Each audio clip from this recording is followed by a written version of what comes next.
बिस्मिल्लाहिर्रहमानिर्रहीम। नाज़रीन, मैं हूँ साकिब बशीर। आज हमारे साथ मौजूद हैं रिजवान अहमद गिलज़ई।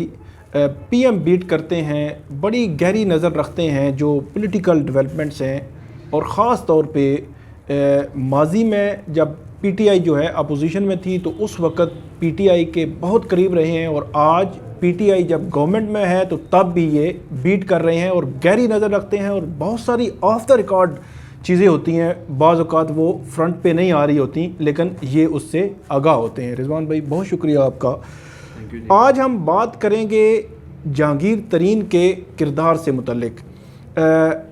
जब चीनी स्कैंडल आया तो हुकूमत वक़्त ने उसके ख़िलाफ़ एक कमीशन बनाया, कमीशन ने फाइंडिंग्स दी। जहांगीर तरीन और जो शुगर मिल्स मालकान थे वो अदालतों में गए, स्टे भी लिया, फिर स्टे ख़त्म हो गया, उसके बाद उनके खिलाफ़ कार्रवाइयाँ शुरू हो गई। आहिस्ता आहिस्ता हमारे देखते ही देखते जहांगीर तरीन जो फ्रंट फुट पे थे पिछले 8-10 साल से और वज़ीर-ए-आज़म इमरान ख़ान के साथ होते थे, वो देखते ही देखते मंजर से गायब हो गए। और उनके जितनी जो करीबी थे वो सारे लोग जो है वो हमें कहीं नज़र नहीं आए। तो जो रिजवान साहब हैं वो इस तमाम डेवलपमेंट से आगाह हैं कि 10 साल में वो कहाँ कैसे रहे। तो हम पूछेंगे उनसे 7-8 सवालात हैं कि आज कल जहांगीर तरीन कहाँ पे हैं, क्या कर रहे हैं, क्या हुकूमत में उनका वो कुछ इन्फ्लुएंस है नहीं है, जहांगीर तरीन ग्रुप कहाँ पे है, किसी और पार्टी में तो नहीं जा रहे, वज़ीर-ए-आज़म इमरान ख़ान से राब्ते में हैं या नहीं है। ये सारी चीज़ें हम आपसे पूछेंगे रिजवान भाई से। और आखिर में जो आपको बताएंगे कि जो सेनेट का चल रहा है, कि सेनेट के जो इलेक्शंस आ रहे हैं, जो टिकट्स की तकसीम के लिए कोई कमेटी बननी है, तो उसमें क्या जहांगीर तरीन का कोई किरदार है या नहीं है, इन तमाम पे हम बात करेंगे। नाजरीन, हमारा यूट्यूब चैनल आप ज़रूर सब्सक्राइब करें। रिजवान साहब, सबसे पहले तो ये बताएं कि जो हैं जहांगीर तरीन, कुछ अर्सा कबल वो पाकिस्तान वापस आए, तो आजकल वो कहाँ पे हैं, क्या कर रहे हैं, उनकी क्या एक्टिविटीज़ हैं, आपके पास क्या ख़बर है?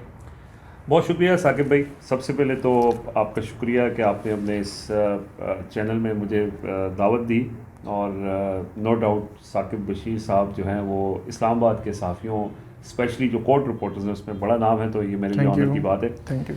जहांगीर तरीन के बारे में हर कोई पूछ रहा है कि वो कहाँ हैं और अचानक क्यों गायब हो गए। एक तो वो ये कि आजकल यहीं पे हैं, इस्लामाबाद और लाहौर में उनका ठिकाना है, और वो कुछ सियासी मुलाकातें भी कर रहे हैं, कुछ लोगों से मिल रहे हैं, बिजनेसमैन से मिल रहे हैं। ज़्यादा फोकस उनका बिज़नेस पर है, लेकिन साथ साथ सियासी मुलाकातें भी उनकी जारी हैं।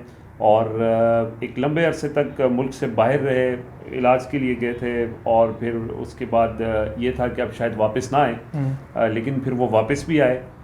लाहौर में कुछ अर्सा गुजारा, फिर इस्लामाबाद तो इस दौरान एक ख़तरा भी था कि जहांगीर तरीन जब वापस आएंगे तो बज़ाहिर ऐसा लग रहा था कि केसेस खुल चुके हैं तो उनको गिरफ्तारी शरी ना हो जाए उनकी, तो उससे मुतल्लिक कोई है आपके पास खबर? बिल्कुल ऐसा ही है कि मुझे हमारे जो ज़राए हैं उन्होंने ये बताया कि जहांगीर तरीन साहब जब वापस आ रहे थे तो उन्होंने प्राइम मिनिस्टर से रब्ता किया कि मैं वापस आना चाहता हूँ। तो जैसे कि आपने कहा केसेस भी हैं और मैं कहीं गिरफ्तार तो नहीं होगा। बिल्कुल।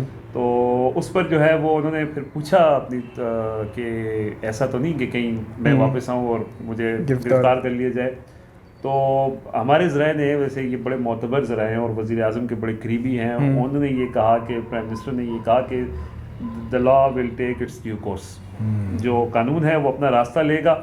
उन्होंने उनको कोई यकीन दहानी नहीं कराई। और फिर ये भी ज़राए बताते हैं कि फिर कोई मुक़्तदर हलकों में उन्होंने अपने रवाबित कायम किए। ऑल दो के ये भी बता रहे हैं कि उनकी गिरफ्तारी के चांसेस नहीं थे, लेकिन ज़ाहिर है वो एक बड़े सियासतदान हैं और वो मेक श्योर करना चाहते होंगे कि मैं आऊँ और मैं गिरफ्तार ना हूँ। तो उन्हें कहीं ना कहीं से फिर यकीन दहानी कराई गई, और उसके बाद जब वो आए तो सब ने देखा कि वो बिल्कुल वो नॉर्मल आजकल वो अगर बेशक वो बिहाइंड द सीन है, लेकिन वो नॉर्मल हैं, उनके केसेस से मुतल्लिक भी ख़ास बस हम चीज़ सामने नहीं आ रही।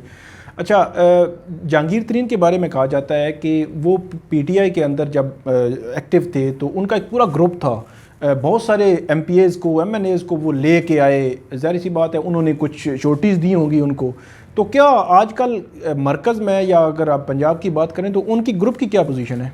उनका ग्रुप बेयारो मददगार है। अच्छा। बड़ी मुश्किल सूरत हाल में है बेचारे, क्योंकि वो जाहिर है जहांगीर तरीन साहब उनको लेकर आए थे। बहुत स्ट्रॉन्ग ग्रुप है, बहुत बड़ा ग्रुप है। अच्छा। मैं आपको एक बात बताऊं कि जब चीनी स्कैंडल के खिलाफ रिपोर्ट मंजर आम पर आनी थी तो उस वक्त ये खदशा ये था कि जहांगीर तरीन जो बहुत बड़ा ग्रुप है, शायद अगर जहांगीर तरीन के खिलाफ कोई कार्रवाई होती है तो वो ग्रुप पार्टी से निकल जाएगा। अच्छा। लेकिन इस हवाले से ये मैं जहांगीर तरीन साहब से बात भी हुई थी और वैसे भी मैं ये मालूम हुआ था कि तरीन साहब ने अपने ग्रुप के लोगों से उनको बिठा के ये कहा था कि हम ऐसी कोई चीज़ नहीं करेंगे। और फिर जो गवर्नमेंट साइड पे जो शहजाद अकबर और इस तरह के लोग जिनसे जहांगीर तरीन को प्रॉब्लम है, उनको ये खदशा था कि शायद जहांगीर तरीन जो है वो अपना ग्रुप लेके साइड पे हो जाएंगे और हमारे लिए मुश्किल होगी। फिर हमने देखा एक बहुत बड़ी मुलाकात हुई थी जिसमें बहुत बड़े बड़े लोग शामिल थे, मुल्क की क़यादत शामिल थी। ये चीनी की रिपोर्ट आने से बिल्कुल एक दिन पहले प्राइम मिनिस्टर हाउस में ये मुलाकात हुई। उसमें स्पेसिफिकली इस जो रिपोर्ट है इसके हवाले से जिक्र हुआ था, क्योंकि जहांगीर तरीन का नाम आया था तो ये खदशा था कि लोग इधर उधर से, जाहिर है ये जो सारे लोग हैं ये फसली बटेरे हैं, ये उड़ जाते हैं, तो उनको उड़ने से रोकने के लिए मुशावरत की गई थी। लेकिन जहांगीर तरीन साहब का ये किरदार है कि उन्होंने खुद ही इनको अभी उड़ने से मना किया हुआ है। ऑल्दो कि वो सारे लोग अब बिल्कुल, और हम देखते हैं मतलब जो भी लोग आए थे, राना कासिम नू, ये राजा रियाज वगैरह, वो हर जगह बैठकर जहांगीर तरीन को डिफेंड तो करते हैं, लेकिन उनकी पार्टी में स्टैंड कोई बात नहीं सुनी जाती। और जाहिर है जैसे आपने कहा कि वो वादे और करके आए थे कि ये होगा वो होगा, वो अब जहांगीर तरीन साहब चूँकि खुद अब मुश्किल में हैं तो वो क्या ऐसा। अच्छा, एक और चीज़ बताएं कि जहांगीर तरीन के बारे में कहा जाता है, अगरचे जो चीनी स्कैंडल था उसमें उनका नाम जो है वो ख़राब हुआ है कि वो तजर्बाकार भी हैं, बड़े वो मतलब सनतकार भी हैं, तो क्या बैकडोर हुकूमत को अभी भी किसी न किसी सतह पे वो कोई दे रहे हैं मशवरे? बिल्कुल। जहांगीर तरीन साहब के ज़ाहिर है जो काबीना के लोग हैं ज़्यादातर उनके दोस्त हैं, ताल्लुकात तो हैं, राब्ते तो हैं। हमें तो ये भी ये है कि प्राइम मिनिस्टर से भी उन्होंने राब्ते किए हैं। खुसूसन आपने जिस हवाले से जिस कॉन्टेक्स्ट में सवाल किया है कि कुछ चीज़ों पर वो अब भी हुकूमत को अपनी इनपुट देते हैं। मसलन चीनी पहले एक दफ़ा, आपको याद है 114 120 पे चली गई, उसके बाद वापस जब आई 80 84 पे तो एकदम से दोबारा चीनी ऊपर गई। उस वक्त जब चीनी ऊपर जा रही थी तो जहांगीर तरीन ने वज़ीर आज़म को मैसेज किया कि ये चीनी ऊपर जा रही है, हमाद अज़हर जो आपके इंडस्ट्रीज़ के मिनिस्टर हैं उनको कहें। और फिर हमने देखा कि उसके फ़ौरन बाद उस पर एक्शन भी हुआ और हमाद अज़हर ने थोड़ी सी दौड़ धूप की। तो अभी भी जहांगीर तरीन अपनी इनपुट देते हैं, अब उनकी इनपुट कहीं सुनी जाती है कहीं नहीं सुनी जाती है। इसी के साथ एक वही आपने कहा कि वज़ीर आज़म को उन्होंने मैसेज किया, तो क्या ये मैसेज का सिलसिला अभी जारी है? जवाब आता है वज़ीर आज़म इमरान खान की तरफ से? वैसे जवाब के हवाले से मेरा ख्याल है कि अभी उस तरह से कन्वर्सेशन नहीं होती, वन साइडेड कम्युनिकेशन ही है। ठीक है। अच्छा, इसके अलावा किसी और पार्टी में, मतलब वो तो आपका आके आके वो उन्होंने सोचा ही नहीं है कि किसी और पार्टी में, बल्कि आपने, लेकिन या फ्यूचर में उनका ज़ाहिर सी बात है वो एक सियासी उनका कद काट है, तो क्या वो सोचेंगे तो सही कि वो कहाँ जाना है, उन्होंने कैसे उन्होंने अपने फ्यूचर को, पॉलिटिकल फ्यूचर को सिक्योर करना है? बिल्कुल, ये ख़ुद उनकी ज़ुबानी मैं आपको बताता चलूँ कि उन्होंने ये कहा कि इमरान खान से मेरी ज़ाती दोस्ती है। ठीक। और ये मेरे लिए मुमकिन नहीं है कि मैं, एक तो उनके बेटे ने पॉलिटिक्स नहीं करनी हुई कि मेरा बेटा पॉलिटिक्स नहीं करेगा, तो मेरी भी अब इतनी उम्र नहीं है कि अब मैं इसको कंटिन्यू करूँ।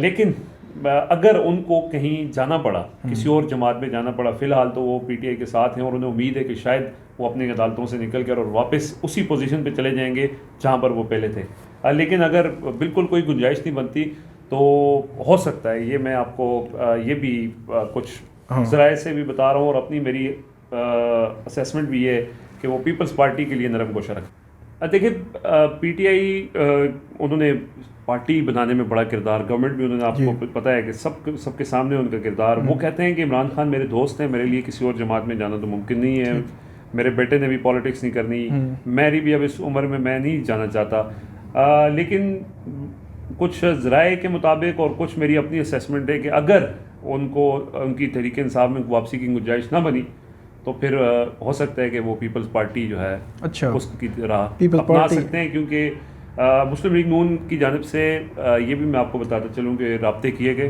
अच्छा। शहबाज शरीफ ने जब ये स्कैंडल आया तो 2 लोग शहबाज शरीफ की तरफ से उनके पास गए, और फिर जब वो लंदन में थे तो जो हुसैन नवाज़ हैं और सलमान शहबाज हैं उनकी जानिब से राब्ते किए गए कि मियाँ साहब से मुलाकात कर लें, लेकिन वो नून लीग की तरफ से तो उनका कोई वो नहीं है, लेकिन पीपल्स पार्टी की तरफ वो नरम गोशा रखते हैं। और अगर कोई ऐसी सिचुएशन बनती है तो हो सकता है कि हम फ्यूचर में ये देखेंगे वो पीपल्स पार्टी के हिस्सा हों। अच्छा, ये आपने बड़ी मतलब 2 खबरें दी हैं एक ही जवाब में, कि एक तो वो पीपल्स पार्टी के हवाले से भी ज़ाहिर सी बात है वो कोई नरम गोशा है, दूसरा मुस्लिम लीग नून की जानिब से बाकायदा रब्ता किया गया। ये एक बड़ी खबर है नाजरीन।